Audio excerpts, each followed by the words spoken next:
Hi there, I'm Jenn Lane and I am a pelvic floor specialist. I'm a mom of twins and I work with women every day helping them heal from pelvic floor dysfunction, which can include leaking urine, pelvic pain, pelvic pressure, pain with sex, and back pain. So a lot of us have been told that it's important to do kegels or pelvic floor strengthening, and we've been told that doing kegels can help us from stop leaking urine, can help improve sexual pleasure for ourselves and for our partners, and to avoid prolapse. But I'm here to tell you that there is a right and a wrong way to do it. And if you're doing a kegel the wrong way, you can make the whole situation worse. Did you know that leaking urine can be caused by actual pelvic floor muscle weakness? Or it can be caused by those muscles being too tight. It's true. I'm here today to show you how to do the kegel the right way. So for a review, the pelvic floor muscles help us stay continent, both bowel and bladder. They facilitate sexual pleasure, and they support the organs of our abdominal cavity, which include the uterus, the bladder, and the intestines.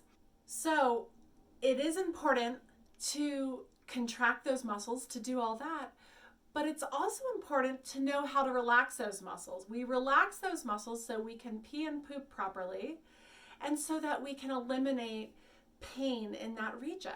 So let's get started with Kegels 101. I like to do Kegels for beginners lying down because it takes all of the added weight of our internal organs off of the pelvic floor. So I'm going to go ahead and lie down and I'm going to walk you through this. Okay, so there's not much to see, but it helps for me to demonstrate it so that I can give you the right language for when you're going to do this at home. Okay, so lying on your back, knees bent,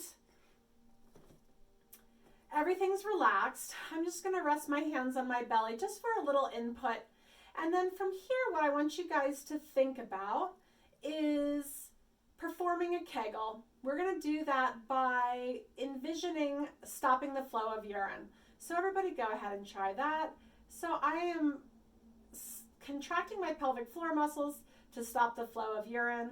What you're envisioning is that purse strings are being pulled shut, that the opening of the vagina is cinching shut, and in addition to the cinching shut, I'm feeling that the pelvic floor is lifting up towards my belly button. Good. Okay. And relax. Alrighty. So let's do that again. I'm going to go ahead and contract like I'm stopping the flow of urine. I'm feeling like I'm cinching in the pelvic floor muscles around the opening, and I'm actually also pulling them up towards my belly button. And then relax again. So what I'm also focusing on, in addition to that, is that I'm not pulling my abdominal muscles in an exaggerated way. I am not tightening my buttocks. I am not tightening my inner thighs. So for some cueing, you can place your hands on your buttocks and then try again. Can I contract the pelvic floor muscles without feeling myself tightening up my butt? And then I relax again.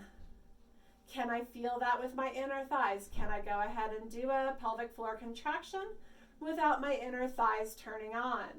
Good. Those are all good signs that you are activating the right muscles. Okay, the other thing that you want to do is make sure when you do the kegel that you're not holding your breath. I'm able to take an inhale and an exhale without feeling that.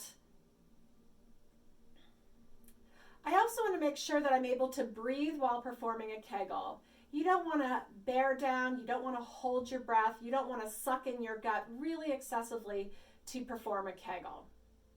Okay, great. So now let's talk about the other end of this. So when we perform a kegel, those muscles contract, cinch in, and they lift up.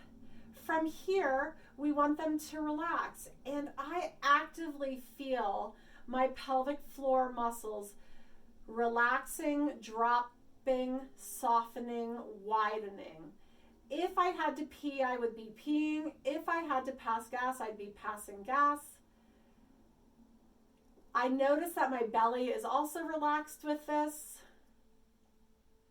And then let's try that again. We're going to go ahead and contract. I'm going to feel the pelvic floor cinching in. I'm going to feel the pelvic floor lifting up. My belly does draw in a little bit, but I'm breathing very naturally. I'm not holding my breath. As I relax it, I feel my belly soften. I feel the whole pelvic floor softening, widening, dropping. Good. And then we'll try it again. So from that relaxed position, you should really feel that pelvic floor cinching in, lifting, pulling together. And then as I relax again, I feel it descend, soften, widen. Belly also relaxes. Now, as I continue doing this, if I feel that I no longer feel that, I'm not feeling it lifting and I'm not feeling it lowering, my muscles are most likely fatigued and it's time to move on. So if this is the case, I'll note how many repetitions I was able to do, and then I'll come back to this exercise later in the day. Note that I'm just getting a nice contraction, holding it for 3 to 5 seconds, and then I'm letting go. This is a really good starting point, and a lot of this exercise is body awareness. I'm having you tune in very intentionally to what you feel in your pelvic floor. Again, you should feel that it is cinching in, and you should feel it lifting up towards your belly button, and then as you relax, you should feel the opposite, widening and dropping. Go ahead and try this at home. You will be wanting to do 5 to 10 repetitions of these kegels, holding each one for 3 to 5 seconds to begin, and doing this 3 to 5 times per day. Let me repeat that. With each contraction, you're going to hold it for 3 to 5 seconds and repeat that, contract and relax 5 to 10 times. You're going to repeat that 5 times per day. So we're not trying to do 20 at a time. We're not doing 100 at a time. We're trying to do quality contract and relax exercises for the pelvic floor throughout the day to gain the best overall strength and function in the pelvic floor. If you do this consistently for 2 to 4 weeks, you should notice that you're leaking less and that you have more control of your bladder and your pelvic floor. You might also notice some reduced pain or less pain with intercourse. So try this out. It's simple. Mark it in your calendar to do regularly, and you will reap the benefits of the Kegel.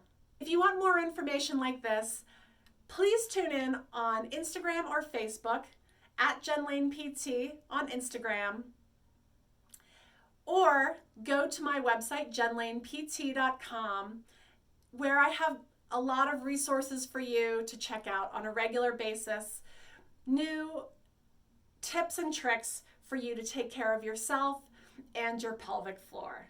Bye for now.